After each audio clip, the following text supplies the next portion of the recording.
Paper clips are a hidden treasure, and very few people know this hidden trick.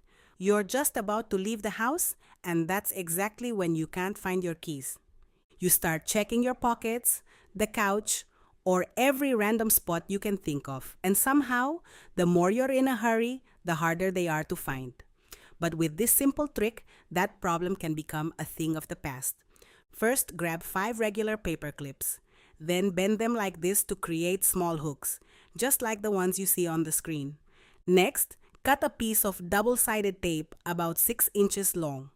Place the 5 paper clips side by side on the tape, leaving equal spacing between them so each set of keys has its own spot. Then stick the tape onto a flat, visible surface. The best place is near your front door or wherever you usually enter and leave the house. And that's it.